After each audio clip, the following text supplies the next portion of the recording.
자, 그러면 교재 324쪽 부동산 투자 분석 기법으로 가도록 하겠습니다. 324쪽 부동산 투자 분석의 기법.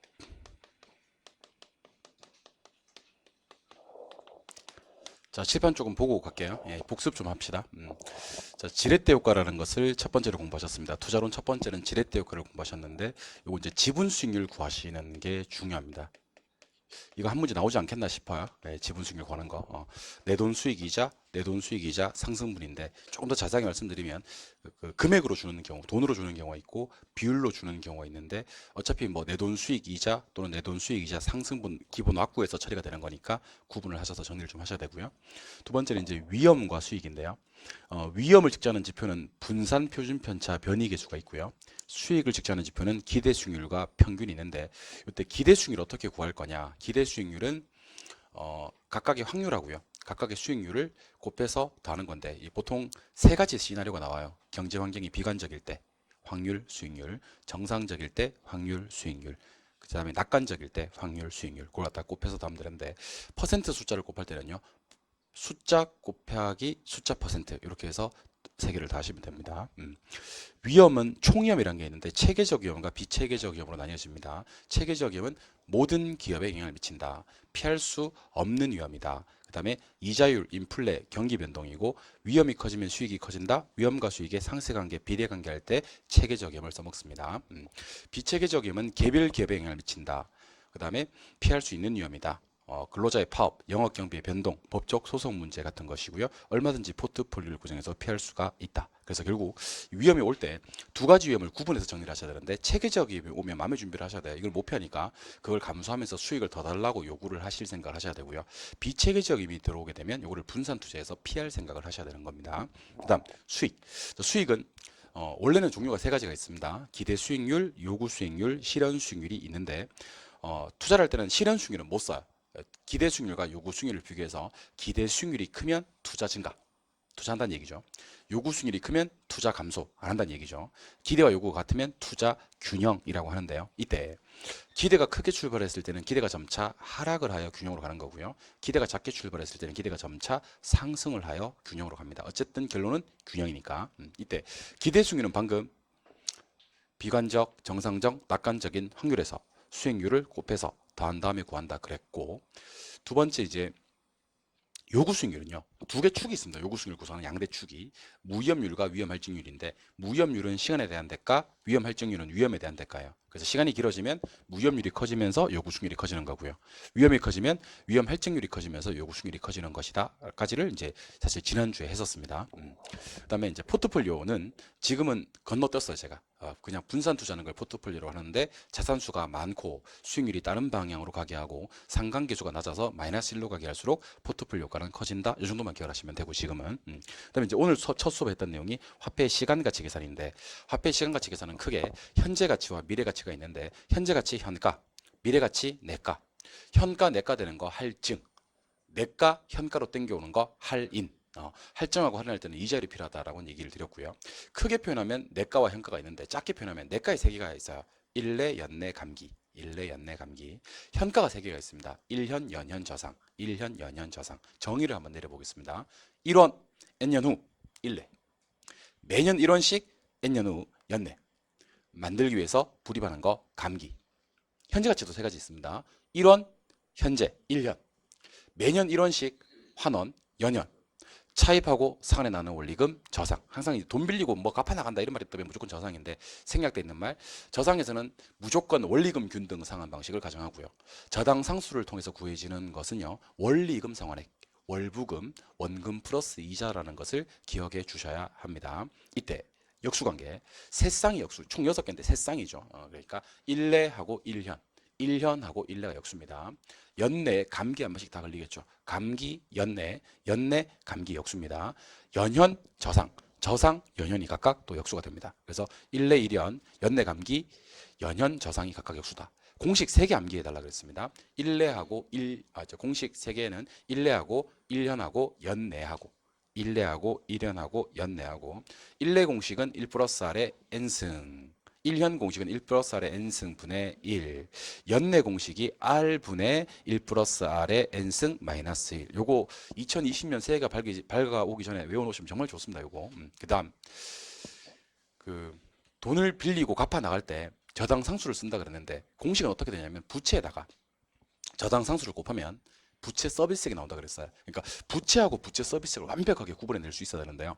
부채는 융자 원금, 차입한 돈, 빌린 돈, 목돈, 1억 이런 개념이라면 부채 서비스액은 갚는 거, 상환하는 거, 원리금, 그다음에 푼돈 이렇게 접근하시면 좋습니다. 그래서 부채하고 부채 서비스액은 반대말, 다른 말이니까 완벽하게 구분하셔야 되고 A, B 두 개 더 있을 때 A, B 두 개 더 있을 때 100% 나오는 거 A, B 두 개 더 있을 때 1이 나오는 게 뭐의 잔상이 남았어요? 대지의 잔상이 남았습니다. 예, 대부 비율과 지분 비율을 더하면 1이 되고요. 잔금 비율과 상환 비율을 더하면 1이 됩니다. 아시겠죠? 예, 대지의 잔상이 남았다. 이렇게 또 기억을 해주시면 좋겠고요. 그 다음에 이제 우리가 공부했던 내용이 이제 전 시간이었죠. 현금 수치 측정을 공부했습니다. 현금 수치 측정은 양대 축이 있죠. 운영할 때, 영업할 때와 처분할 때.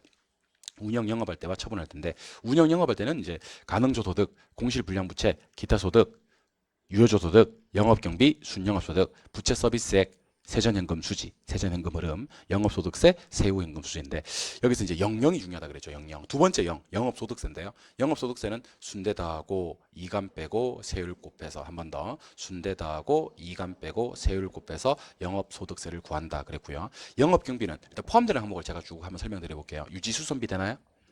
화재보험료 되나요? 보유와 관련되는 조세 된다 그랬죠. 그럼 이거 대답 한번 해봐요. 보유와 관련되는 조세 중 국세는 종부세, 종합부동산세고 보유와 관련되는 조세 중 지방세는 재산세 이렇게 아시겠죠? 예. 그다음에 불포함 그다음에 기타 수수료, 전기료, 전화료, 수수료, 광고비가 포함이 된다 그랬고요. 보험료까지 불포함되는 게 좀 중요하다고 했었는데 영업경비 기준으로 그 위나 그 아래서 미리 뺐거나 뺄 것들은 경비로 잡을 필요가 없다 그랬습니다. 그래서 순서대로 공시불량부채, 부채 서비스액, 감가상각비, 소득세 법인세, 공시불량부채, 부채 서비스액, 감가상각비, 소득세 법인세는 이미 뺐거나 앞으로 뺄 것들이라서 경비로 잡을 필요가 없다 그랬습니다. 그리고 이제 처분할 때 생기는 수익입니다. 매매순 및 해자세라고 있었는데요. 매도 가격에서 총매각 대금에서 매도 경비를 빼요. 그러면 순매도액이 나오고요. 미상한 저당 잔금을 뺍니다. 그러면 세전 지분 복귀액이 나오고 자본이득세, 양도소득세를 빼면 세후 지분 복귀액이 나옵니다. 여기서 상당히 중요한 사실이 하나 있다 그랬는데 부동산 투자로부터 발생되는 수익의 종류가 네 가지가 있다 그랬어요. 조순, 세전, 세후가 있는데 이때 조소득을 총수익이라 그래요.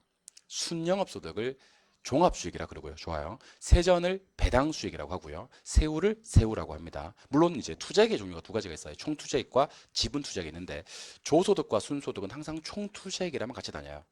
세전과 세후는 항상 지분투자액이랑만 같이 다녀요. 그래서 어림셈법이라는 걸 공부를 먼저 했었는데요. 어림셈법은 승수법과 수익률법이 있는데 승수법이 조승수, 순승수, 세전승수, 세후승수가 있어요. 조승수는 조분의 총, 순승수는 순분의 총, 세전승수는 세전분의 지분, 세후승수는 세후분의 지분. 사실 수익률법은 어렵진 않은데 우리 수험생들이 힘들어하는 부분이 뭐냐면 제목을 못 외운다 그랬어요. 처음에는 총, 종합, 배당, 세후로 기억하셨다가 좀 이제 살을 붙이는 거지. 이제 골격을 세워놓은 다음에 총자산 회전율, 종합자본환원율, 지분배당률, 세후 수익률 하신 다음에 공식이 이제 어렴풋이 떠올 거예요. 총자산 회전율은 총분의 조, 종합자본환원율은 총분의 순, 지분배당률은 지분분의 세전, 세후 수익률은 지분분의 세후. 그래서 얘네 앞뒤로 각각 역수거든요. 예, 조소득 승수와 총자산 회전율, 순소득 승수와 종합자본환원율, 세전 승수와 지분배당률, 세후 승수와 세후 수익률이 각각 역수다. 여기까지는 이제 지난주 했던 내용과 이번 주에 했던 내용을 알려드린 건데요. 제가 이제 지난주 했던 내용과 이번 주에 했던 내용을 수업 시간으로 따지면 한 7시간 정도 되거든요, 사실은. 그걸 갖다가 지금 한 10분 정도 만에 정리를 한 거예요, 사실은. 2주치를 갖다가. 근데 지금 수업하면서 했던 내용 중에서 하나라도 맡는 건 없어요. 제 느낌은 다 했거든요. 여러분들 느낌하고 또 내 느낌 다르니까 제 느낌은 다 한 것 같거든요. 그러니까 수업만 제대로 들어주시면요. 나중에 복습적인 측면은 저희가 다 이렇게 해드려요, 여러분들. 복습은 저희가 다 해드릴 거니까. 또 특히 올해는 제가 혼자 이렇게 수업 진행 쭉 안 하고요. 이렇게 같이 가는 느낌으로 공부를 자꾸 하려고 그래요. 그러니까 복습도 자꾸 이렇게 혼자 맡겨놓으면 복습을 하긴 하는데 공부를 안 하는 건 아닌데 제가 볼 때 좀 지금은 공부하는 방법이 좀 보면 좋은 방법은 아닌 것 같아. 근데 냅두고 있는 거예요. 정성이 뭐라고 해야 되나 기특하다 뭐 갸륵하다고 해야 되나 뭐 그런 느낌 있잖아요, 그죠? 냅두고 있는 건데 공부를 계속 하시다 보면 저희랑 같이 하시다 보면 이제 공부는 이렇게 해야 되겠구나 저렇게 해야 되겠구나라는 느낌이 드실 거예요. 그러니까 계속 한 주 한 개씩 공부 이렇게 하면 좋습니다라고 얘기를 드리는 거예요. 오늘은 제가 어떤 방법을 두 가지 얘기해 드렸죠. 자료 활용하는 방법은 원본을 유지하는 게 좋다. 왜냐면 다음에 볼 때 뭐가 체크돼 있으면 이게 자기 실력이 안 나와요. 솔직히 말씀드리면. 두 번째는요. 그날 자료만 보는 게 아니고 계속 앞에 자료를 갖다 받고 자료를 보시는 게 좋겠다. 아시겠죠? 그러면 1월달 처음 오시는 분들에 비해서 실력은 상당히 많이, 그러니까 뭐 100m 달리기에서 한 30m 먼저 앞서서 출발하는 거라고 생각하셔도 됩니다. 그리고 제발 부탁인데 1월달, 3월달에 처음 오시는 분들한테 따라잡히지 마세요. 실력이. 자존심도 없어요, 진짜. 거의 11월달에 오신 분들인데 3월달에 오신 분들한테 질문하는 분들이 계셔요. 야, 이거 어떻게 풀어? 막 이렇게. 내가 쪽팔려. 아시겠어요? 가르침을 받는 사람이 되지 말고 같은 수험생들 사이에서는 가르침을 주는 사람이 되시길 바랍니다. 알겠죠? 예. 자, 그러면 부동산 투자 분석 기법으로 가도록 할 겁니다. 계속 칠판 보시면 됩니다. 부동산 투자 분석 기법의 종류는 세 가지가 있습니다. 첫 번째는 할인 현금 수지 분석법인데, 할인 현금 수지 분석법. 잠깐만요. 촌스럽게 할인 현금 수지 분석법이라고 하질 않아요. 그럼 뭐라고 하느냐? 할인을 영어로 디스카운트라 그래요. 디스카운트. 현금은 여러분들 영어 알죠? 캐시. 수지 이거 했다. 수지는 흐름이라고 해석하기도 하고 영어로는 아니에요. 윗니로 아랫입술을 깨물어야 돼요. 플로우라고요. 플로우 아니에요, 여러분들. 플로우 아니고 플로우라고 해야 됩니다. 아우, 발음이 그러면 안 돼. 야, 플로우가 뭐야? 플로우가 패밀리 패밀리 할 때 윗니로 아랫입술을 깨물면서 플로우 이렇게 해야 되는 거예요. 아시겠죠? 야, 이런 것까지 알려줘야 돼? 아무튼 이게 DCF법이라 그래요. DCF법. 그래서 JB에서 DCF법 나오면 요거는 요거 할인현금 수지 분석법인 같다라고 생각하시면 됩니다. Discounted Cash Flow Method라고 해서 할인현금 수지 분석법이에요. 두 번째 우리 살짝 아까 했던 거 어림셈법이에요. 어림셈법. 세 번째가 이제 비율 분석법이에요. 비율 분석법. 그래서 일단 여러분들 부동산 투자 분석 기법에 세 가지가 있다는 걸 모르고 출발하시면 큰일 나요. DCF법, 어림셈법, 비율분석법이 부동산 투자 분석 기법이고 세부상 들어갑니다. 할인연금 수지 분석법은 또다시 순현가법이 있어요. 내부수익률법이 있어요. 수익성 지수법이 있어요. 저는 이름하여 이걸 갖다 뭐라고 할 거냐면 순내부지수라고 할 거예요. 그리고 어림셈법, 이거는 보지 말고 어림셈법은 무슨 법과 무슨 법이 있었어요. 승수법과 수익률법이 있었어요. 요거는 저는 얘기를 좀 했으면 좋겠어요. 어림셈법은 무슨 법과 무슨 법이 있는데 승수법과 수익률법이 있는데 조총 기억나세요? 순종합 기억나세요? 세전배당 기억나세요? 세우세우 기억나세요? 그래서 저 따라 한번 해보세요. 자, 다 하고 나서 따라하세요. 조총, 순종합, 세전배당, 세우세우. 시작. 좀 이상한데? 말끝이 좀. 조총, 순종합, 세전배당, 세우세우. 시작. 요거 순서대로 쭉 하면 이거 조승수 있고 순승수 있고 세전수 있고 세우승수 있어요. 요거는요. 일단 첫 번째 좀 알려드리면 총 있고요. 종합 있고요. 배당 있고 세우 있는데 나중에 익숙해지면 총자산 회전율, 종합자본환원율, 지분배당률, 세우수익률 하실 필요도 있습니다. 비율분석법은 오늘은 제가 하나 더 추가해서 대부비율하고요. 부채비율. 자, 지난 수업에서는 여기다가 부채 감당률만 했었거든요. 계속 하나씩 추가할 거예요. 오늘은 여기다가 채무불이익률까지 할 거예요. 채무불이익률. 마지막에는 이제 뭐까지 할 거냐면 총자산 회전율과 영업경비 비율까지 할 건데 오늘은 딱 세 가지만. 그래서 집에 가서 시간이 걸려도 좋아요. 시간이 걸려도 좋으니까 그 부동산 투자 분석 기법에는 세 가지가 있다. 할인연금 수지 분석법, DCF법, 어림셈법, 비율 분석법이 있고 할인연금 수지 분석법은 또다시 순현가법, 내부수익률법, 수익성 지수법이 있으며 어림셈법에는 승수법과 수익률법이 있고 비율 분석법은 대부비율, 부채비율, 부채 감당률, 채무불이익률, 총자산 회전율, 영업경비 비율이 있습니다. 그래서 교재에다가 필기를 하나 할 건데요. 우리 324쪽에 보니까 324쪽 하단부에 부동산 투자 분석 기법의 체계에서 부동산 투자 분석 기법 있습니까? 첫 번째 할인연금 수지 분석법 있나요? 거기다가 1, 요 1을 써놓으세요. 어림셈법에다가 2를 써놓으세요. 비율 분석법에다가 3을 써놓으세요. 자, 1, 2, 3 써놓으셨나요? 그 다음에 이번에 동그라미 1, 2, 3 할 거예요. 할인연금 수지 분석법 안으로 들어가니까 또 순현가법, 내부수익률법, 수익성 지수법 있습니까? 순현가법에 동그라미 1, 내부수익률법에 동그라미 2, 수익성 지수법에 동그라미 3 이렇게 할 거예요. 어림셈법은 승수법에 동그라미 1, 수익률법에 동그라미 2를 할 거예요. 비율 분석법에다가 또 역시 1, 2, 3, 4, 5까지 떨어질 거예요. 1, 2, 3, 4, 5. 동그라미 1, 2, 3, 4, 5 하셨어요? 근데 동그라미 1로 다시 나가니까 동그라미 1에 대부 비율이라는 단어가 나옵니까? 그 옆에다가 이제 부채 비율이라고 하나 써놓으시기 바랍니다. 부채 비율. 대부 비율 옆에다가 부채 비율도 하나 써놓으시기 바랍니다. 써놓으셨어요? 예. 그러면 자, 우리 큰 1번, 큰 2번, 큰 3번. 다시 여쭐게요. 부동산 투자 분석 기법에는 할인연금 수지 분석법, 어림셈법, 비율 분석법이 있는데 우리는 이 중 뭐는 하고 왔어요? 어림셈법은 2번은 하고 왔어요. 그럼 1번하고 3번만 지금 해도 될까요? 예. 그럼 1번은 할인연금 수지 분석법인데 잠깐 절 보세요. 여러분들 현재 1억하고요. 20년 후 1억은 같은 금액이에요. 다른 금액이에요. 숫자는 똑같이 나왔지만 현재 1억과 20년 후에 1억은 다른 금액이죠. 참고로 20년 후에 1억은요. 현재 가치로 땡기면 할인된단 말이에요. 20년 후에 1억은. 그럼 한 이자율 8%로 땡기면 1,800 정도 되거든요. 우리가 방금 했던 짓을 시간 가치를 고려한다라고 얘기를 해요. 그러니까 무슨 말하고 싶냐면 제가 한 놈이 내가고 한 놈이 현가일 수밖에 없어. 원래 투자 이 바닥이. 투자 이 바닥이. 왜냐하면 지출 언제 이루어지고? 현재. 지금이라고 하지 마세요. 현재라고 하세요. 지출 언제 이루어져요? 현재. 현가예요. 수익은 언제 들어와요? 미래 들어와요. 나중에라고 하지 마세요. 나중에 미치면 나중에. 미래 들어와요. 미래. 지금 나중에. 그게 무슨 현재 미래 이렇게 하는 거예요? 수익은 언제 들어와요? 아니요. 수익은 언제 들어오냐고요. 미래. 이건 내가란 말이에요. 근데 그 내가를 갖다가 현가로 할인하는 행동을 갖다가 우리는 시간 가치를 고려한다라고 얘기를 합니다. 그러면 일단 기본적으로 우리 부동산 학개론 통틀어서 시간 가치를 고려하는 것은 수년가법하고 내부승률법하고 수익성 지수법은 시간 가치를 고려하고요. 참고로 할인연금 수지 분석법은 아닌데 시간 가치 고려하는 게 현가회수 기간법이라고 있어요. 현가 회수 기간법. 여기서 중요한 단어는 현가란 말이 중요한 거예요. 그냥 회수 기간법은 안 되고 무슨 회수 기간법만?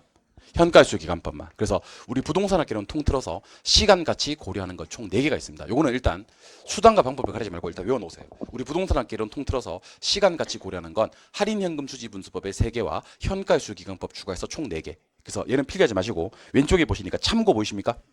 보조단에 참고 찾으셨어요? 제목 확인합니다. 화폐의 시간 가치를 고려하는 방법 있습니까? 거기다 숫자 4를 쓰고 숫자 4를 쓰고 우리 부동산 학개론 통틀어서 시간 가치 고려하는 방법 몇 개인데? 4개인데 일단 순서대로 할인연금 수지 분수법의 3가지를 얘기해 주세요. 시작. 수년가법, 내부수익률법, 수익성 지수법 받고 하나 더 추가하면 뭐예요? 현가회수 기간법인데 현가회수 기간법에서는 현가란 글자에 동그라미를 하나 딱 해주세요. 무슨 회수 기간법? 현가회수 기간법. 그래서 부동산 학개론 통틀어 가지고 시간 가치 고려한 다음에 투자 분석을 하는 방법은 할인연금 수지 분수법의 3가지 수년가법, 내부수익률법, 수익성 지수법과 하나 더 추가해서 현가회수 기간법 이렇게 4가지가 있는 겁니다. 아시겠죠? 예. 그다음에 또 역시 칠판을 바라봐 주시기 바랍니다. 자, 그러면 요 기본학구는 여러분들이 기억을 하신다는 전제 조건 하에서 할인연금 수지 분석법부터 먼저 출발을 한번 해보도록 하겠습니다. 어려워요. 미리 말씀드리지만 어렵습니다. 근데 극복하셔야 됩니다. 극복하셔야지 그 안정적으로 점수 운용을 해나갈 수가 있습니다. 그러니까 자꾸 이렇게 차포를 갖다가 미리 떼시는 분들이 계십니다. 11월 달에 시작을 하시는데 계산 문제는 안 할 거야 나는. 안 한대. 계산 문제를 안 한대. 그리고 감정 평가를 안 할 거래. 감정 평가를 안 할 거래. 투자론도 투자 분석 기법을 안 할 거래. 그 자꾸 처음부터요. 이렇게 공부를 할 생각을 해야지. 이건 안 하고 이건 안 하고 이건 안 하고 이렇게 차포를 떼기 시작하면요. 나중에는 막상 공부하려고 보면 차포 다 떼고 공부할 게 없어요. 그러니까 나를 움직일 수 있는 점수를 줄 수 있는 그런 내용들이 하나도 없어지는 상황이 발생을 합니다. 그러니까 제가 하라는 거는 안전하니까 드셔도 좋아요. 아시겠어요? 제가 하라는 것 열심히 한번 따라해주고 힘에 붙이면 그때는 까치밥으로 남겨두면 되니까 하다가 안 되는 걸 포기해야 되는 거지. 처음부터 마음을 이거는 포기할래 이거는 포기할래 그렇게 하셔서는 공부할 게 나중에 하나도 없어진다는 겁니다. 그리고 1차는 웬만하면 다 해놓으세요. 일단은 개론하고 민법은 다 해놓으시고 나중에 진짜 막판에 너무 힘에 붙이면 문제풀이 하다가 이 문제 유형은 내가 잘 모르겠어. 그럼 그런 것만 몇 개 빼놓으시면 되는 거지. 처음부터 너무 많이 빼실 생각을 하시면 나중에 공부할 게 진짜 없어집니다. 자, 그러면 할인연금 수지 분석법 출발합니다. 자, 할인연금 수지 분석법 중에서 할인이라는 말을 빼고 현금 수지 분석법이라고 한번 해보겠습니다. 현금 수지 분석법. 자, 현금 수지 분석법은 별게 아니고 현금에 수입하고 현금에 지출하고를 분석하는 방법을 현금 수지 분석법이라고 그래요. 현금에 수입하고 현금에 지출하고를 분석하는 방법을 현금 수지 분석법이라고 합니다. 이때 현금 수지를 한번 분석해 볼까요? 수입이 발생했어요. 얼마 발생했냐면 1억이 발생했어요. 지출이 나갔어요. 지출이 2천만 원 나갔어요. 이게 현금 수지 분석법이에요. 현금에 무엇하고 수입하고 현금에 뭐하고 지출하고를 분석하는 방법이에요. 이때 수익이 클 때 투자해요? 통상 지출이 클 때 투자해요? 수익이 클 때 투자하죠. 그럼 지금은 현재 보니까 수입이 큽니까? 지출이 큽니까? 이라고 물었을 때 수입이 큽니다 하면 큰일 나는 거예요. 수입이 큽니다 하는 순간 큰일 나는 겁니다. 아니 선생님 2천만 원보다 이렇게 크지 않습니까? 하면 큰일 나는 거예요. 왜냐하면 지출은 현재 나갑니다. 현가예요. 지출은 현가예요. 근데 수입은 미래에 들어와요. 내가예요.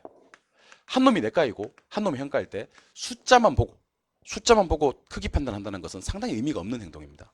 그래서 현금 수지 분석하기는 쉽다 어렵다? 어렵다. 왜 어렵냐면 한 놈은 내가고 한 놈이 현가라서 시간 가치가 다르는 거예요. 그래서 이걸 같은 선상에 놓고 비교하기 위해서 할인을 하는 겁니다. 조심하셔야 됩니다. 할인을 할 때는요. 얘를 또 할인할 필요는 없어요. 얘는 원래 뭐니까? 현가니까 할인할 필요가 없고 결국 할인연금 수지 분석에서 할인한다는 것은 수입을 할인한다는 거예요. 지출을 할인한다는 얘기가 아니고 수입은 왜 할인할 필요가 없냐면 얘는 원래 현가니까 할인할 필요가 없고 지출은 원래 뭔데? 내가인데 얘를 할인해버리면 현가가 돼요. 뭐 해버리면? 할인해버리면. 참고로 20년 후에 1억을 현가로 할인하면요. 이자를 8%로 할인했을 때 얼마 나오냐면 한 1,800 정도 나와요. 그럼 제가 질문 드리겠습니다. 여러분들. 이제는 수입이 커요? 지출이 커요? 지출이 커요. 이제는 말할 수 있어요. 아까는 왜 말 못했어요? 한 놈이 내가고 한 놈이 현가라서 말을 못했던 거예요. 이제 둘 다 뭐가 돼서? 현가가 돼서 이제는 말할 수 있어요. 지출이 커요? 수익이 커요? 지출. 여러분 투자하셨으면 큰일 날 뻔하셨어요. 여러분들은 지금 2천만 원 써서 1,800만 원 벌어들이는 사업에 투자를 할 뻔 하신 거예요. 진짜 큰일 날 뻔하신 거예요. 내가 건져드린 거예요. 이거 왜 그러냐면 할인했기 때문에 가능한 일입니다. 따라서 할인연금 수지 분석법에서는요. 수입이 현가인가요? 내가인가요? 현가예요. 맞아요? 지출은요? 현가예요. 수입도 현가고 지출도 현가인가요? 왜 둘 다 현가인가요? 할인했으니까. 지출은 왜 현가인가요? 얘는 원래 현가예요. 수익은 내가인데 왜 여기서 현가라고 하죠? 할인했으니까. 이 얘기를 갖다가 입으로 계속 표현할 수 있어야 됩니다. 자, 다시. 할인연금 수지 분석법에서는 수입도 현가고 지출도 현가인가요? 예. 그럼 할인연금 수지 분석법에서는 내가란 말이 나올 수가 없겠네요? 근데 지출은 현가라고 하셨는데 왜 현가인가요? 걔는 원래 현가예요. 걔는 원래. 수익은 왜 현가인가요? 할인했으니까. 얘는 원래는 내가인데 할인해버리니까 현가인 거예요. 그럼 이제는 숫자만 보고도 투자 판단할 수 있다 없다? 있다. 그래서 여러분들은 왜 할인하는지를 아셔야 돼요. 왜 할인하느냐. 그냥 현금 수지 분석을 하려고 했더니만 수익은 내가고 지출은 현가라서 제대로 된 현금 수지 분석이 안 되는 거예요. 그래서 지출만 수익만 뭐 해버렸더니만 할인해버렸더니만 이제 수익이 뭐가 되면서 현가가 되면서 지출도 원래 현가잖아요. 수익은 방금 할인했기 때문에 현가잖아요. 이제는 숫자만 보고 또 투자 판단할 수가 있다 없다? 있다. 그래서 우리 나중에 할인연금 수지 분석법 계산 문제 가면요. 어떤 문제 나오는지 아세요? A, B, C, D 이렇게 나와. 무서워. 그리고 지출은요? 지출은 300만 원, 100만 원, 100만 원, 100만 원 이렇게 나와. 그리고 수입은요? 1년 후의 수입이라고 나와요. 1년 후의 수입. 그러면서 630만 원, 315만 원, 420만 원, 262.5만 원 이렇게 나와요. 진짜 이렇게 나와요. 그런 다음에 수년가 구하세요. 수익성 지수 구하세요. 막 그렇게 나온다고. 그럼 수년가를 구하고 수익성 지수를 구하려 그러면요. 얘는요. 보이세요? 냅둬요. 만다고? 왜요? 원래 현가니까. 얘는 원래 현가, 지출은 원래 현가니까 냅둬요. 근데 얘는요. 할인을 해요. 그다음 이자율이 5%다. 그러면 이때 이제 짜잔하고 우리 아까 얘기했던 일시불의 현가계수를 적용하는 겁니다. 일시불의 현가계수 공식이 1 플러스 R의 N승분의 1인데 제가 아까 이거 수입 이거 언제 수입이라 그랬냐면 1년 후의 수입이라 그랬어요. 그럼 1승은 하나만 하지. 5%는 0.05거든. 뭐라고요? 0.05. 그러면 630, 315, 420, 262.5로 갖다가 전부 다 1.05로 나눠줘야 됩니다. 아시겠어요? 근데 이걸 갖다가 나중에 1.05로 원래는 다 나눠야 돼. 1.05, 1.05, 1.05, 1.05 다 나눠야 되는데 이때 이제 계산기 한번 그려보실래요?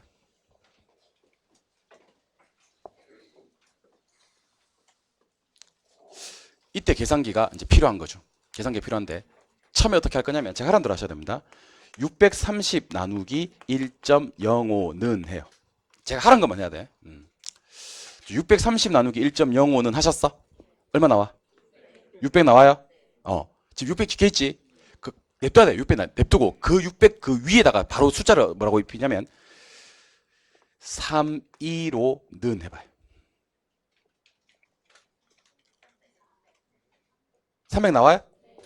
그대로 어떤 행동도 하면 안 돼. 그대로 420은 해봐. 400 나와? 400 나와.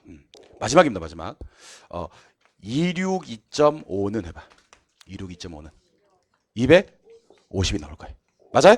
그러니까 시험장 가셔서 이 계산 문제 풀 때는 어떻게 하시면 안 되냐면 630 나누기 1.05, 315 나누기 1.05, 420 나누기 1.05, 26 2.5 나누기 1.05를 다 하시면 안 돼. 다 하시면 여기 요쯤 하다가 지쳐서 잠이 들어요. 여기서. 그래서 계산기에다가 처음에 420 나누기 1.05는 하는 순간 계산기가 우리 주인님이 나누기 1.05를 하려고 하는구나라고 계산기가 입력이 돼 있어. 그 다음부터는요 나누기 1.05는 하지 말고 거기다가 뭐요? 315는 420는 26 2.5는만 누르면 요걸 현가로 할인할 수가 있습니다. 근데 이 계산이 뭐가 안 되냐면 카시오 계산기는 안 돼요. 그래서 내가 계산기 준비할 때는 카시오가 아닌 계산기로 준비하라고 얘기를 드렸던 거예요. 무슨 말 이해하셨어요? 아셨어요? 그러면 이제 그 다음은 정말 쉬워요. 이거에서 이거 빼면 수년가거든. 그래서 수년가는 300이라 그래요. 수년가는 200이라 그래요. 수년가는 300이라 그래요. 수년가는 150이라 그래요. 그리고 이것분의 이거 하면 수익성 지수에 나누기 하는 거. 이것분의 이거. 그래서 300분의 600 하면 수익성 지수 2라 그래요. 요거는 3이라 그러고 요거는 4라 그러고 요거는 2.5라 그래요. 무슨 말 이해하셨어요? 그러니까 요걸 갖다가 나중에 제가 하란 대로만 계산하시면 1분 안에 풀 수가 있어요. 사실은 이 문제는요. 못 푸는 문제는 아니에요. 어려운 문제도 아니고. 근데 시간 내에 못 풀어서 보통 이 문제를 패스해요. 시험장에 가셔서. 그래서 이걸 갖다 연습을 어떻게 할 거냐면 자, 저 보세요. 할인연금 수지 분수법은 지출은 냅둬요? 왜 냅둬요? 걔는 원래 현가니까. 수입은 할인해요? 할인할 때는요. 그 숫자 나누기 할인율 적용하죠. 는 하죠. 그 다음부터는 할인율 적용할 필요가 있어 없어? 없어. 그 숫자는 그 숫자는 그 숫자는만 해주면 할인이 다 돼버려요. 그리고 이 숫자에서 이 숫자 빼면 수년가고요. 이 숫자 분의 이 숫자면 수익성 지수가 되는 겁니다. 그러니까 제가 계산 문제를 지금 계산하려고 여러분들 소개해 드리는 건 아니고요. 카시오가 아닌 계산기를 준비해야 되는 이유를 하나 말씀드리고 싶었고, 그 다음에 지금 할인연금 수지분수법에서 할인은 지출은 할 필요가 없고 수익만 할인하면 된다는 얘기를 해드리고 싶어서 지금 이 말씀을 드리는 거예요. 사실은 여러분들한테 막 겁박하고 여러분들을 갖다가 겁주려고 내가 여러분들을 갖다가 막 궁박 경솔 무경험하게 만들려고 그렇게 한 얘기는 아니에요. 내가 104조죠. 104조. 불공정한 법률행위 알아요? 몰라요? 불공정한 법률행위는 무효예요, 취소예요? 칠판 보세요.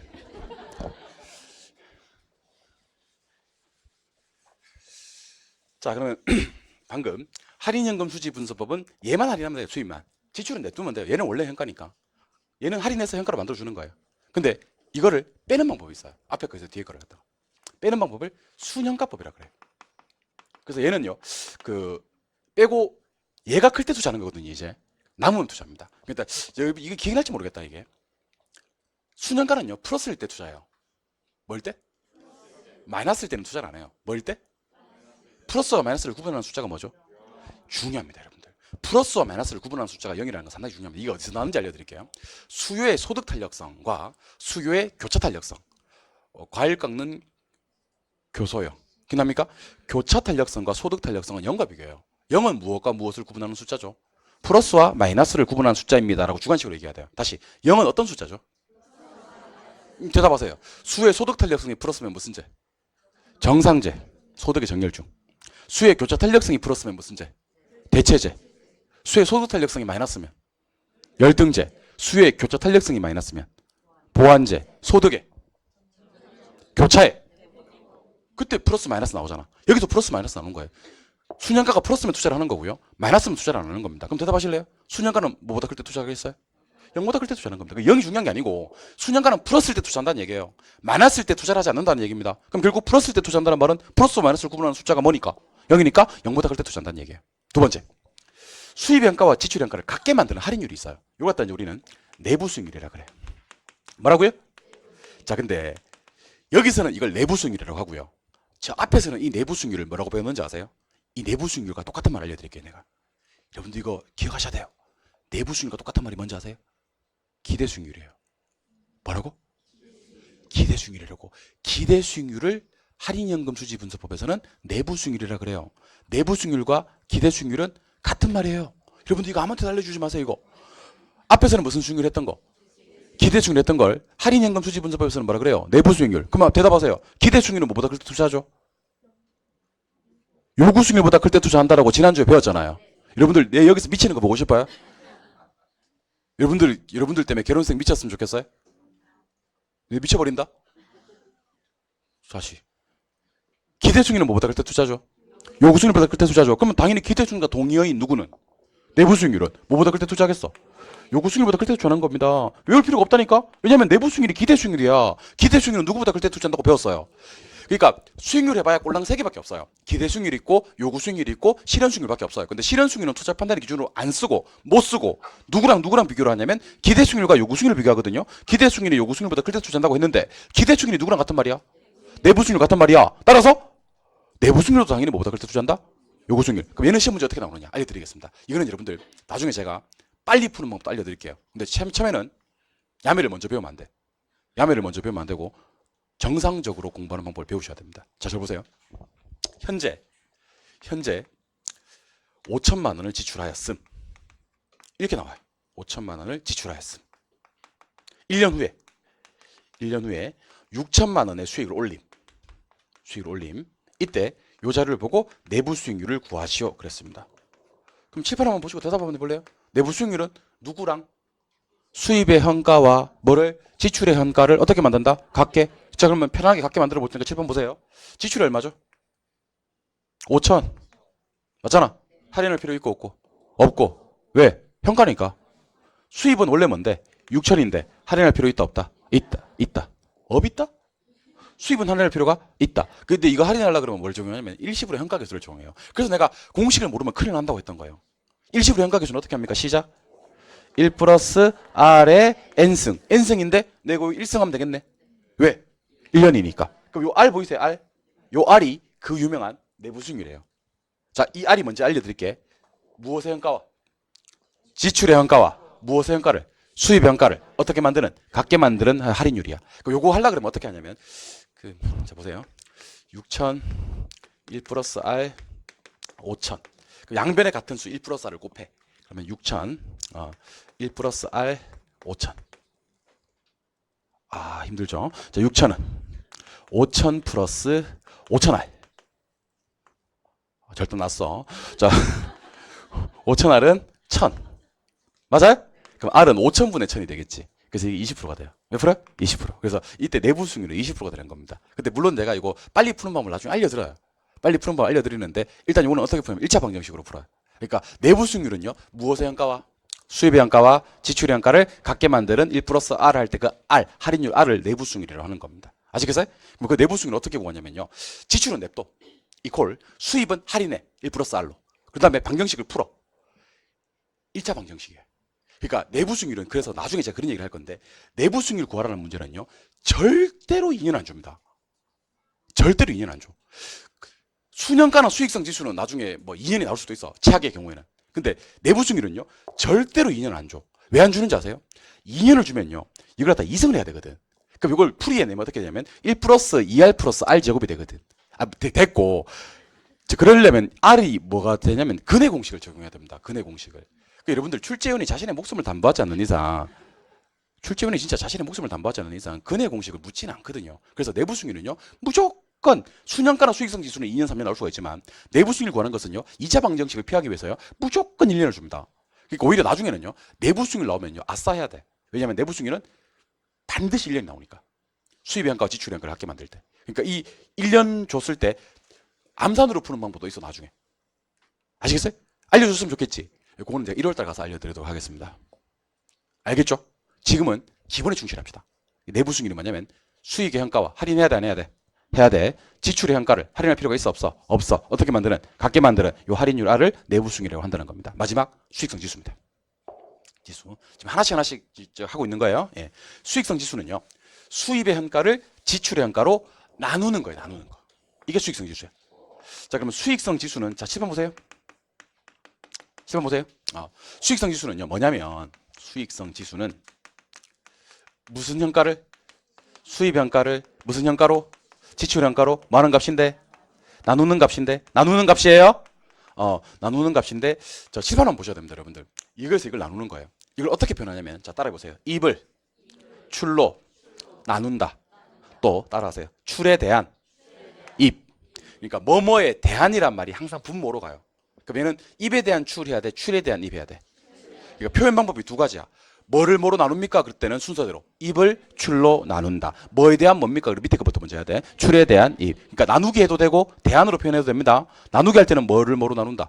입을 출로 나누고 대안으로 얘기할 때는 뭐에 대한 뭐 출에 대한 입. 입에 대한 출이요. 출에 대한 입이요.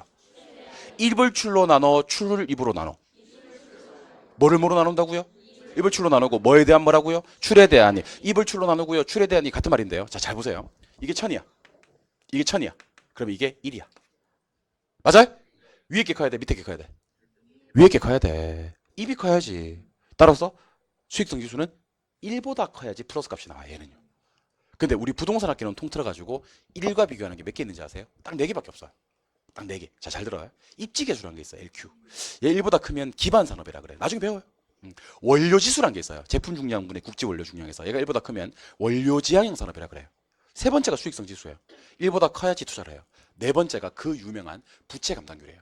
부채 감당률이 1보다 크면 순영업소득이 부채 서비스를 감당하고도 잔여액이 있다는 의미인데 우리 부동산 학기는 통틀어서 1과 비교하는 게 몇 개 있는데 4개 있는데 4개 다 1보다 커야 좋아요.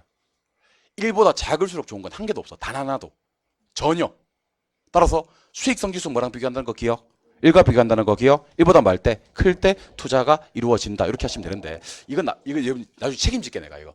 수년가 0보다 크면 투자하고 내부 수익률 요구 수익률보다 클 때 투자하고 수익성 지수 1보다 클 때 투자한다는 건 나중에 이제 내가 책임을 질게요. 지금 급한 건 뭐냐면 수년가 어떻게 구하고 내부 수익률 어떻게 구하고 수익성 지수 어떻게 구하느냐가 핵심입니다. 근데 셋 다 써먹는 게 똑같아. 수입의 한가와 지출의 한가만 써먹어. 수입의 한가와 지출의 한가를. 그러면 수입의 한가에서 지출의 한가를 빼면 수년가법이에요. 같게 만들면 내부 수익률법이에요. 나누면 수익성 지수법이에요. 빼면 무슨 법이고요? 수년가 같게 만들면 내부 수익률, 나누면 수익성 지수. 그래서 요걸 갖다가 할인연금 수지 분석법에서는 저 따라 한번 해보실래요? 내가 암기를 좀 시켜드리고 싶어요. 초반부터 암기를 좀 시킬게요. 이해는 하셨죠? 빼면 수년가법이고 같게 만들면 내부 수익률법이고 나누면 수익성 지수법이라는 이해는 시켜드렸잖아요. 암기 시키겠습니다. 따라해 보세요. 할인연금 수지 분석법은 이거 따라하면 진짜 좋아요. 다시 한번 더. 할인연금 수지 분석법은 수입의 현가에서 지출의 현가를 빼갔나 하시면 돼요. 그걸 갸우뚱하면서 빼갔나? 누가 지갑에서 내 돈을 빼갔나? 이렇게. 우리 예전에 학창시절에 다 경험 한 번씩 있으시죠? 아파트 지갑에서 돈 빼가고 아빠는 잘 모르고 막 그러잖아요. 그죠? 빼갔나? 누가 내 지갑에서 돈을 빼갔나? 수입 현가에서 지출 현가를 빼갔나? 이렇게 하시면 됩니다. 빼갔나? 약간 교기를 갸우뚱하면서 빼갔나? 이렇게. 빼는 거예요. 같게 만들어. 그러면 수입 현가, 지출 현가를 빼면 무슨 법이에요? 수년가법. 같게 만들면 내부 수익률법. 수입 현가, 지출 현가 나누면 무슨 법? 수익성 지수법. 수입 현가, 지출 현가를 빼면 같게 만들면 나누면. 이걸 주관식으로 얘기하는 사람이 많이 없어요, 여러분들. 그러니까 부동산 투자 분석 기법 세 가지 얘기해봐요. 그러면 부동산 투자 분석 기법은 할인연금 수지 분석법과 어림세법과 비율분석법이 있습니다.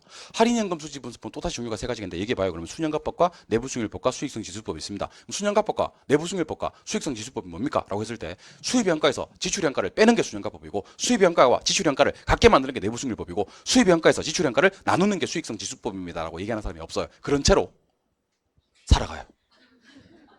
1년을. 할인연금 수지 분석 보면 시험에 100% 나오는 건데 100% 나오는 이번 시험에는 내부 수익률이 나왔어요.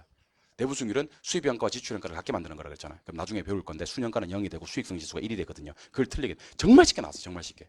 그러니까 상상도 못할 만큼 쉽게 나왔어요. 그러니까 빼갔나만 하시면 돼요. 빼갔나만 하시면 수입 현가에서 지출 현가를 빼갔나 하시면 빼는 건 무슨 법? 수년가법. 같게 만드는 게 내부 수익률법. 나누면 수익성 지수법. 그래서 수년가는 나중에 배우겠지만 0보다 클 때 투자하고 내부 수익률은 요구 수익률보다 클 때 투자하고 수익성 지수는 1보다 클 때 투자한다 그러시면 돼요. 두 번째. 어림셈법. 했어 안 했어? 여러분들 진짜 이건 나한테 그러면 안 되는 거예요. 알겠죠? 이거 했어 안 했어? 자, 한 개씩 해봅시다. 조, 순, 세전, 새우. 한 번 더 할게요. 조, 순, 세전, 새우. 조총, 순, 종합, 세전, 배당, 새우. 조총, 순, 종합, 세전, 배당, 새우 하시면 돼요. 그럼 마지막에 이제 비율 분석법인데, 자, 오늘은 대부 비율하고요, 부채 비율하고요, 부채 감당률하고 채무 불이익률하고 요 4개 공식을 외우고 집으로 가는 겁니다. 집으로 가는 건데, 그리고 다음 주에는 그 유명한 감정평가론 수업을 진행할 겁니다. 감정평가론. 그래서 제 목표는 사실은 수투감 중에서 감정평가론을 제가 계획을 어떻게 짤 거냐면 다음 주도 그 개론 수업을 하고 그 다음 주 크리스마스 날도 개론 수업을 한다 그랬잖아요. 그죠? 감정평가론을 갖다가 초반부터 정말 열심히 한번 해보려고. 왜냐면 감정평가론을 하니까 점수가 나오더라고. 내보니까. 우리 수험생들이 감정평가론은 하는 만큼 점수가 나오더라고.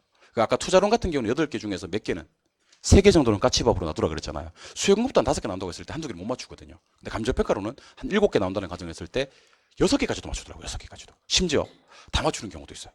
다 맞추는 경우도 있어. 감정평가론 다 맞추는 사람 많아요. 저한테 결혼 배우신 분들 중에서 감정평가론 다 맞추시는 분들이 꽤 많아요.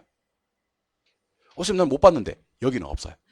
여기는 없고 이번 주 금요일 합격자 모임에 나옵니다. 그분들은 합격자 모임에는 잘 나오고 여기는 잘 없더라고.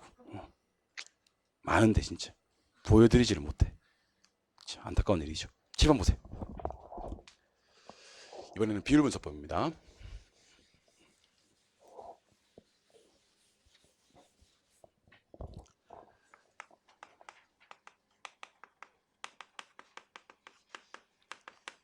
다음 주 수업하고 다다음 주 수업 잘 들으면요. 감정평가론을 초장부터 잡아갈 겁니다. 그리고 계속 강조하는 겁니다만은 1, 2월 달 수업에서는 수투가 열심히 하면서 암기 파트들을 갖다 따로 시간을 좀 내서 암기도 좀 시켜드릴 겁니다. 초반부터 점수를 내드리겠습니다. 원래 제가 개발 관리 마케팅 이런 것들은 나중에 7월 달, 8월 달 가서 수업하고 막 그랬었어요. 초반에는 수업 안 하고. 근데 꼼꼼하게 다 하려고. 꼼꼼하게 다 해서 초반부터 점수를 조금, 그러니까 암기 파트는 암기 파트대로, 이해 파트는 이해 파트대로, 난이도 높은 파트는 높은 파트대로, 계산 문제는 계산 문제대로 초반부터 이렇게 나름대로 설계를 좀 잘 해가지고 계획을 좀 잘 짜가지고 초반부터 점수를 좀 내기 위한 노력을 한번 해보자 하는 취지로 수업을 한번 해보도록 하겠습니다. 알겠죠? 점수 일단 점수 나오고 나면 그 다음부터는 눈 돌아가. 그 다음부터 정말 하지 말라 그래도 열심히 해. 우리 공부 정말 열심히 하게 하는 방법이 어떤 방법이 있냐면요. 1차를 합격이 돼버리잖아요. 그러면요. 2차는 막 정말 열심히 해요. 2차 공부하시는 분들은요. 뭐라고 해야 되나 뭐 과정을 포기하고 막 시금을 전폐하고 막 공부를 해. 시금을 전폐하고. 사람이 자꾸 말라가. 응? 시금을 전폐하고 공부를 한다니까. 중개업을 열심히 하는 방법은요. 큰 거 한 건 하잖아요. 그러면 막 밤에도 집에 안 와 막. 돈 맛을 한번 보잖아요. 그죠? 그러면 한 건 했는데 막 수수료 양타 쳐가지고 막 천 몇백만 원 받았어. 이천 몇백만 원 받았어. 그럼 그때부터는요. 정말 열심히 일을 하더라고요. 점수 맛을 봐야 돼, 우리가. 점수 맛을 봐야지 포기를 안 하게 될 것 같아요. 보여드리겠습니다. 별거 아니야, 씨. 알겠죠? 일찍부터 점수 좀 나오게 해서 좀 지키는 그런 공부로 한번 해보시기 바랍니다. 보여드리겠습니다. 7번 보세요. 자, 비율 분석법은 대부 비율이라는 게 있고요. 부채 비율이라는 게 있습니다. 자, 공식 확인합니다. 대부 비율은요. 부동산의 가치분의 부채예요. 부동산의 가치분의 부채. 부채 비율은요. 지분분의 부채예요. 그럼 칠판 한번 보실래요, 여러분들? 칠판 한번 보셔야 됩니다. 자, 대부 비율은 뭐분의 뭐라고 그랬고요? 부동산의 가치분의 부채라 그랬고, 부채 비율은 지분분의 부채라 그랬죠. 그럼 대부 비율과 부채 비율은 뭐가 똑같아? 분자가 똑같아. 분자가 똑같아. 둘 다 부채야. 근데 밑에 가치분의 부채는 무슨 비율이고 대부 비율이고 지분분의 부채는 무슨 비율이다? 부채 비율이다. 그래서 저 따라해 보세요. 가대, 지부, 가대, 지부, 가대, 지부 이렇게 암기해 놓으세요. 밑에 가치가 들어가면 무슨 비율이고 대부 비율이고 밑에 지분이 들어가면 부채 비율입니다. 가대, 지부입니다. 가대, 지부, 가대, 지부. 아까 대지잔상, 대지잔상 기억납니까? 대지잔상이 뭐야? 다 까먹었지. 괜찮아요, 여러분들. 할 때마다 할게요. 대부 비율과 지분 비율을 더하면 1이 되고 잔금 비율과 상환 비율을 더하면 1이 된다. 대지잔상, 대지잔상 이렇게 이해하시면 되고 여기는 가대지부, 가대지부 하시면 돼요. 가치가 나오면 무슨 비율? 대부 비율. 지분이 나오면 부채 비율. 맞아요? 예, 그럼 10번 보세요. 아까 대지잔상 기억납니까? 대부 비율이 50%야. 지분 비율 50%, 대부 비율 30%야. 지분 비율. 봐, 외워놓으니까 지금 좋지. 자, 근데 이때 자 보세요. 부동산 한 놈이 있는데 이 부동산이 1억짜리예요.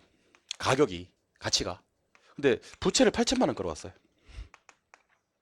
지분이 2천만 원이고. 보고 있나요, 지금? 그러면 대부 비율은 가치분의 부채인가요? 지분분의 부채인가요? 가치. 그럼 얼마 분의? 1억 분의 8천을 때리는 거야. 몇 프로? 80%. 맞아요? 부채 비율은요? 2천분의 8천이야. 둘 다 8천은 맞는데 얘는요. 1억 분의 8천이 아니고 2천분의 8천. 왜냐면 지분분의 부채거든. 그럼 얘는요. 400%가 나와요. 몇 프로? 400%. 자, 그럼 지금부터 제가 하는 얘기 잘 들으셔야 됩니다. 제가 대부 비율을 5개 드릴 거예요. 대부 비율을 5개 드리면 이 5개 비율을 잘 듣고 여러분들이 부채 비율을 구할 수 있어야 됩니다. 무슨 비율 가지고? 뭐를 도출한다? 자, 지금 우리가 공부하는 게 뭔지 얘기 한번 해봐요. 무슨 비율을 가지고? 뭐를 도출한다? 자, 그러면 제가 소개해 드릴게요. 자, 잘 봐요. 대부 비율이요. 대부 비율이요. 20%입니다. 50%입니다. 60%입니다. 80%입니다. 100%입니다. 이때 잠깐 공부해야 될 게 몇 가지 있어서 소개해 드립니다, 여러분들. 저한테 대답 좀 해주세요. 50분에 50은 얼마죠? 비율 분석법에서는요 100% 하셔야 돼요. 다 비율로 얘기해야 돼. 50분 50은 100%. 40분에 60은요 1.5인데 150% 해야 돼. 얼마? 150%. 20분에 80은 4인데 400% 해야 돼. 여기서는. 알겠죠? 이거 조심하라고 하는 거야. 자, 이거 몇 프로? 100%입니다. 요거 150%입니다. 요거. 그리고 참고로 말씀드리면 여러분 100분의 0은 0이거든요. 근데 0분의 100은요 무한대라 그래요. 100분의 0은 얼마지만? 0이지만 0분의 100은 무한대. 100분의 0이 0이지 0분의 100은 0 아니에요. 0분의 100은 무한대 해야 돼. 요거 좀 이따 조심해 주세요. 0분의 100이 뭐라고? 50분의 50은 100%입니다. 40분의 60은 1.5니까 150%입니다. 20분의 80은 4니까 400%입니다. 프로로 얘기할 수 있겠어요? 예, 자 그럼 보세요. 부채비율. 재밌어요, 재밌어요. 얼마나 재미있는지 몰라요. 시험 보세요. 자, 대부비율이 20이죠. 부채비율은요 80분의 20이에요. 뭐 뭐라고? 왜 80분의 20이냐면요. 부채비율은 밑에 지분을 넣어야 되거든요. 지분 넣을 수 있어 없어요? 있어요. 대부가 20이면 지분은 80이야. 위에 대부 올리면 되고. 자, 50분의 50 요거 40분의 60 이거 20분의 80 이거 0분의 100이거든요. 근데 또 지금 할 땐 또 잘 되는데 시간 조금만 지나면요. 선생님 이거 왜 50분의 50이야 이거? 이거 왜 40분의 60이야 이거? 이거 왜 20분의 80이야 이거? 이거 왜 빵분의 100이야? 이렇게 하시는 분들 계신데 항상 머릿속에요. 이 숫자 보이세요? 보이세요? 그 위로 올려요 위로. 어디로? 위에 다 올라가 있지? 근데 밑에다가 100에서 그 숫자만큼 빠지는 숫자 밑으로 내려. 자 그러면 한번 해볼게요.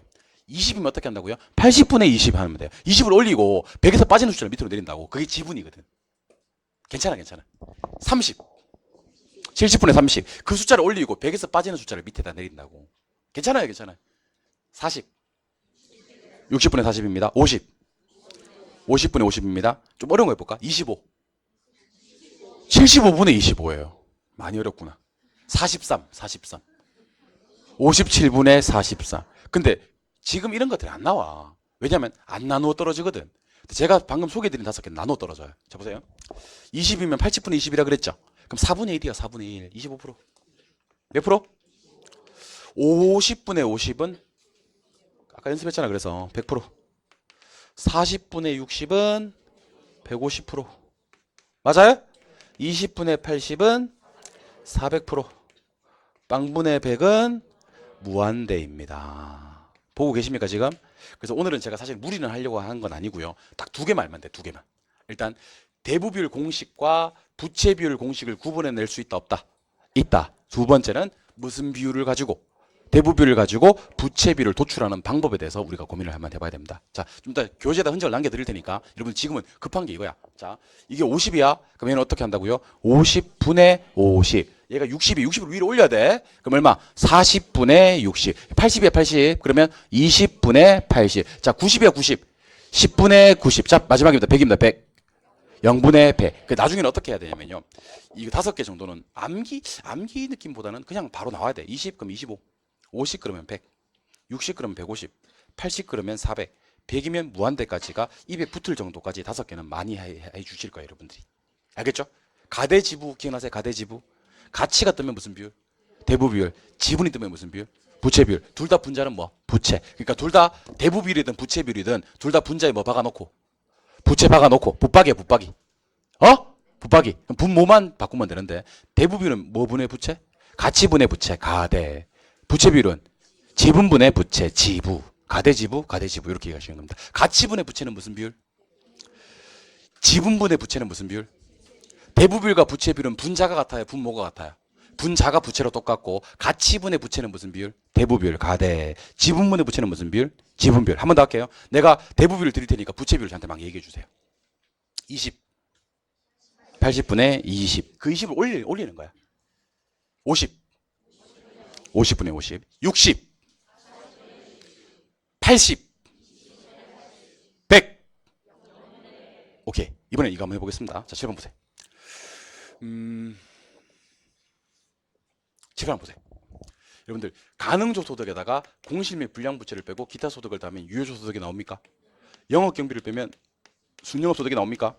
부채 서비스액을 빼면 세전임금수가 나옵니까? 영업소득세를 빼면 세후임금수가 나옵니까?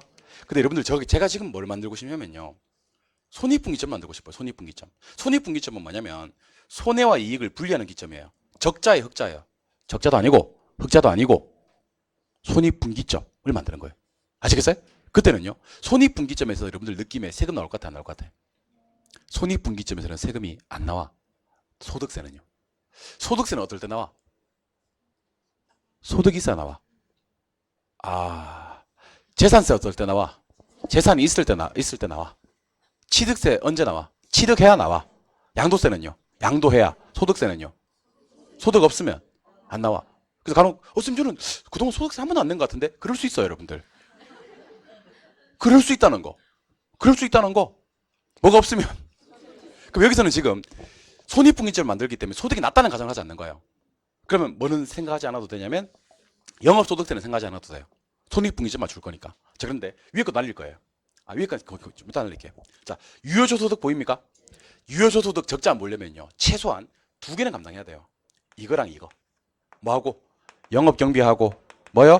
부채 서비스액하고. 그러니까 여러분들 느낌적으로 위에 것들을 밑에 것들을 다 감당할 수 있어야 돼요.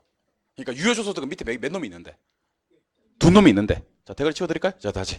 유효조소득은 밑에 몇 놈이 있는데? 두 놈이 있는데 적어도 뭐랑은 감당해야 돼? 경비하고 부채 서비스는 감당해야 돼. 근데 요거 밀까 봐, 요거. 순영업소득. 순영업소득은요, 부채 서비스만 감당하면 돼. 정말 조심하실 점은 순영업소득은요, 영업경비를 감당할 필요가 없어요. 왜냐면 순영업소득이란 것 자체가 벌써 유효조소득에서 경비 감당하고 남은 게 순영업소득이에요. 맞아요? 그럼 순영업소득은 감당해야 될 놈이 몇 놈? 한 놈. 바로 밑에 있는 누구? 부채 서비스. 그러니까 여러분들 누가 뭘 감당할지를 먼저 아셔야 되는 겁니다. 저 보시고요. 유효조소득은 감당해야 될 직구가 몇 놈? 뭐야? 영업경비하고 부채 서비스액하고. 됐어요? 근데 부채 감당률은 누구만 감당하면 돼요? 저 순영업소득은 누구만 감당하면 돼요? 부채 서비스액. 그러니까 이렇게 생각하시면 돼요. 순영업소득은요, 2인 가족이에요. 2인 가족. 그러니까 얘를 일 마치고 돌아가면요, 누구만 기다리고 있냐면 부채 서비스만 기다리고 있어요. 얘가 벌어가는 돈이 얘만 감당하면 돼요. 근데 유효조소득은요, 3인 가족이야. 3인 가족. 지하고 유효조소득 지하고 누구랑 감당해야 돼?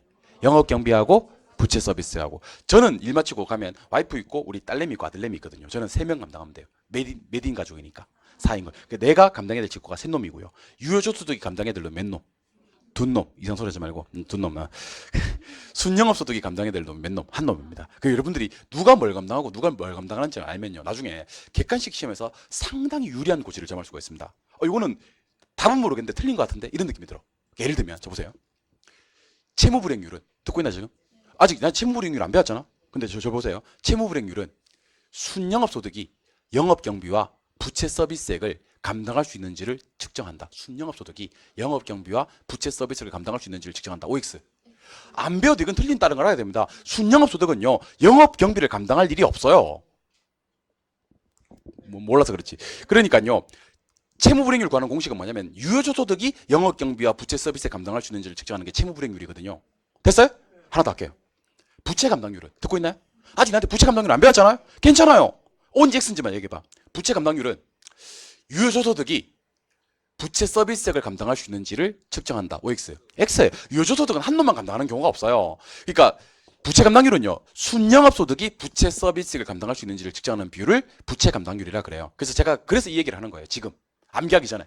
나중에는 뭐 7, 8월 달 이후에는 암기해야 돼요. 어쨌든 그때 어떡하겠어. 막 모르는데 어떡하겠어. 그때는 암기해야 되는데, 지금처럼 시간적 여유가 있을 때는요, 유효소득이 감당해야 될 놈하고 순영업소득이 감당해야 될 놈들은 다르다는 거예요. 유효소득은 몇 개 감당해? 누구랑 누구? 부채 서비스. 순영업소득은 바로 밑에 있는 누구만? 부채 서비스만 감당하면 되는 겁니다. 그래서 공식이 두 개 나오는데요. 공식이 뭐가 나올 것 같아요, 여러분들? 부채 감당률하고 채무불이익률이 나와요. 까먹으면 안 되는 게, 잘 놓으세요. 우리 지금 하고 있냐면 부동산 투자 분석 기법 하고 있습니다. 그렇지, 와야지. 오케이, 거기까지.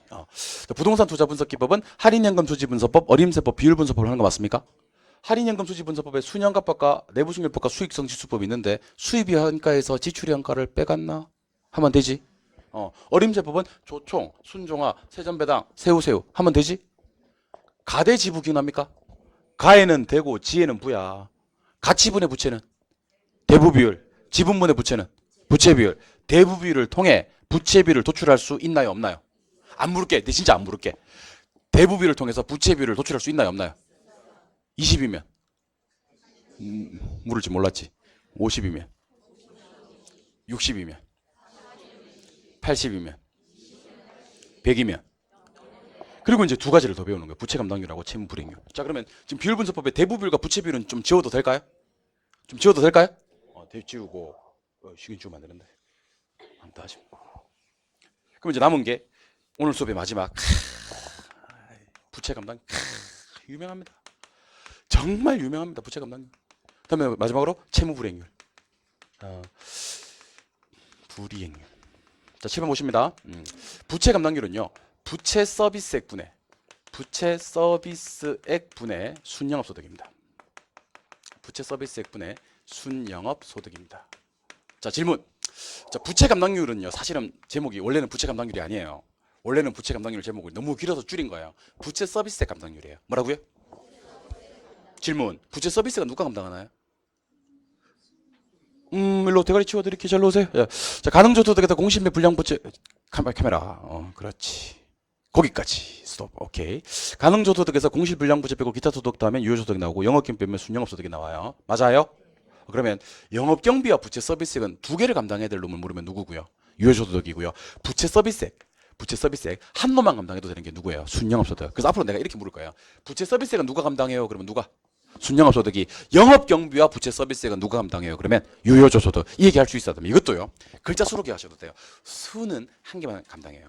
유효는 두 개 감당해요. 아시겠어요? 나도 이런 거 싫어요.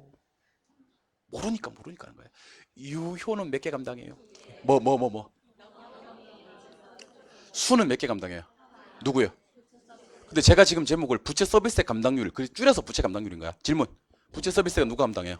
순영업소득. 근데 이 얘기를 제가 한 적이 있느냐? 예, 한 적이 있어요. 우리 부동산 학개론에서 1과 비교하는 게 4개가 있어요. 1과 비교하는 게. 잘 들어요. 입지계수 LQ, 그 다음에 원료지수, 그 다음에 수익성지수, 그리고 부채 감당률이에요. 부채 감당률. 근데 제가 1과 비교하는 것들은 무조건 1보다 말수록 좋다? 클수록. 무슨 말인지 알려드릴게요. 얘가 1000, 얘 1000, 이거 얼마? 1. 돈 벌어서 빚 갚기 바쁘다는 얘기야. 돈 벌어서 빚 갚기 바쁘다는 얘기야. 좋아, 안 좋아? 1000, 2000. 1보다 작아. 돈 벌어서 빚도 못 갚아. 절대 나는 거지. 4000, 2000. 돈을 벌어서 빚을 갚고도 남음이 있다라는 얘기죠. 맞나요? 그래서 부채 감당률은 공식도 정말 중요합니다. 뭐 분의 뭐고? 부채 서비스액 분의 순영업소득이고, 얘가 1보다 뭐해야? 커야 순영업소득이 부채 서비스를 감당하고도 잔이액이 있다는 겁니다. 그래서 얘는 무조건 시험에는 한 문제 걸려요. 부채 감당률은 시험에 안 걸리는 경우가 없어요. 이번 시험에서는 안타깝게도 계산 문제로 나왔어요.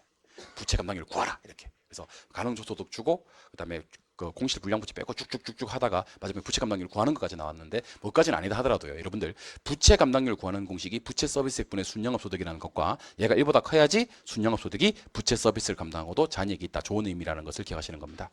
오늘 수업의 마지막 채무불이익률입니다. 채무불이익률은 공식이 유효조소득분이에요. 자, 잘 들으세요. 우리 부동산학개론 통틀어서 유효조소득을 쓰는 공식은 채무불이익률이 유일합니다. 유일해요. 얘 말고 유효조소득을 쓰는 공식은 없어. 물론 저기 영업경비 비율은 조소득분의 영업경비인데 그냥 조소득이 나오는 경우는 많아요. 근데 처음부터 유효조소득이라고 못을 박는 경우는 채무불이익률이 유일합니다.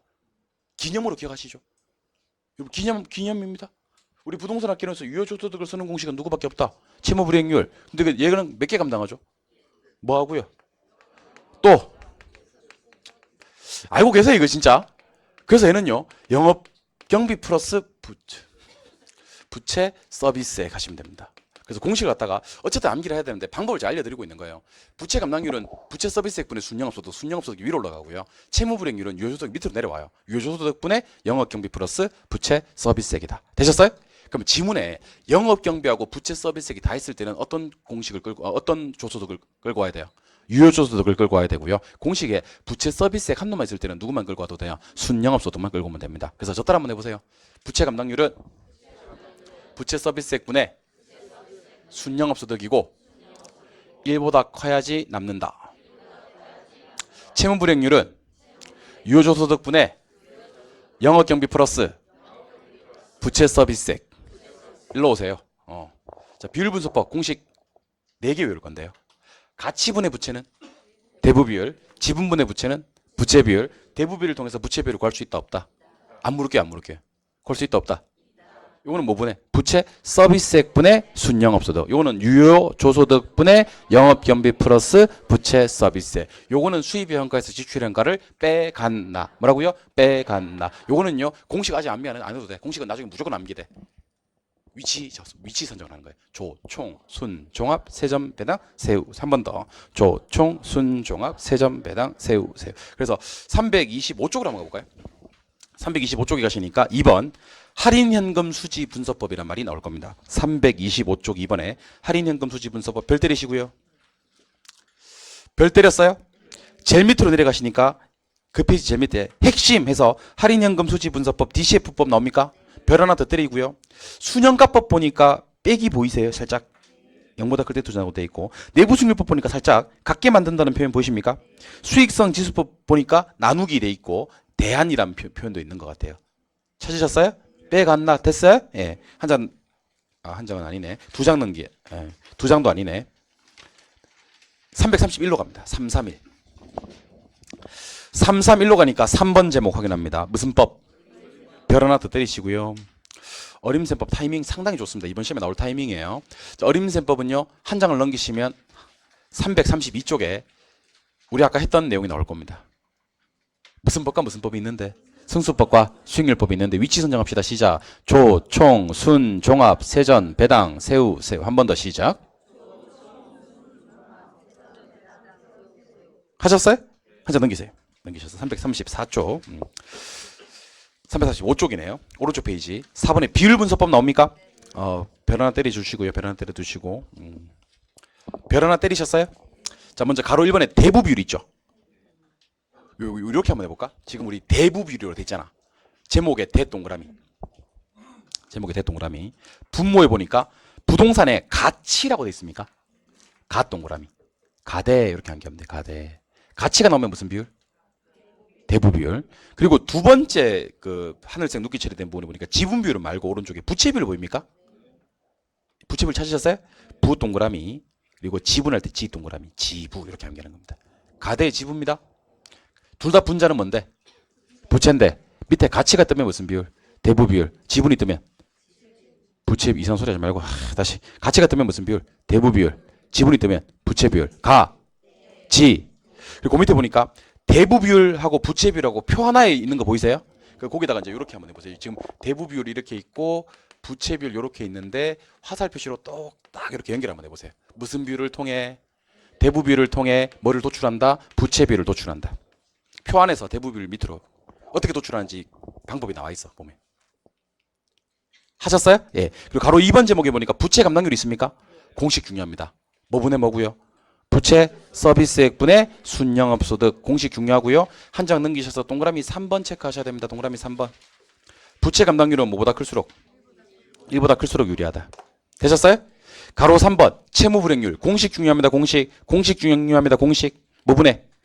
유효조소득 분의 뭐 영업경비 플러스 부채 서비스액입니다. 그래서 저랑 오른쪽 페이지로 가시니까 337쪽에 핵심이 하나 나올 거예요. 337쪽 하단부에. 찾았어요? 거기 비율분석법에서 대부비율 나오죠. 공식이 어떻게 돼 있어요? 부동산의 가치분의 부채. 부채 감당률 나오죠. 뭐요? 부채 서비스액분의 순영업소득. 마지막으로 채무불이익률 나오죠. 뭐요? 유효조소득분의 영업경비 플러스 부채 서비스액. 그렇게 있잖아요. 그죠? 근데 지금 안 나와 있는 공식이 부채비율이 안 나와 있거든요. 그래서 부채비율을 갖다가 우리 지금 핵심 비율분석법하고 제목 있죠? 제목 옆에다가 부채비율은 한번 써봅시다. 지금 같이. 부채비율은 지분분의 부채에서 같이 암기해 놓으세요. 같이 지분분의 부채에서. 자, 그러면 제가 하나 읽고 지금 필기한 거 읽고 그렇게 해드릴게요. 대부비율은 뭐 분의 뭐고요? 부동산의 가치분의 부채고, 지금 필기한 거. 부채비율은 지분분의 부채고, 부채 감당률은 부채 서비스액분의 순영업소득이고, 채무불이익률은 유효조소득분의 영업경비 플러스 부채 서비스액이 됩니다. 무슨 말인지 아시겠죠? 예. 그래서 오늘 집에 가셔서 지금 수업했던 내용들 한번 암기도 하고 이해도 하고 한번 여러 가지로 도전해 보시기 바랍니다. 제가 그 별표하고 체크했던 내용들만 공부하시면 됩니다. 아시겠어요? 예. 그리고 OX는 어떻게 공부하신다? 또 오케이. 예, 그렇게 맞는 건 맞는 대로 읽고 틀린 건 맞는 것으로 고쳐서 읽는데 원본 유지한 상태로 그다음에 항상 1회부터 지금까지로 OX를 풀어보시면 좋다 하는 얘기입니다. 바꿀 수 있으면 실력 향상은 빨리 됩니다. 오늘 고생 많이 하셨고요. 다음 주는 그 유명한 감정평가론 진행하도록 하겠습니다. 고생하셨고 다음 주 수요일까지 힘찬 한 주 되시기 바랍니다. 수고하셨습니다. 아 잠깐 큰일 날 뻔했네. 돌발 퀴즈 돌발 퀴즈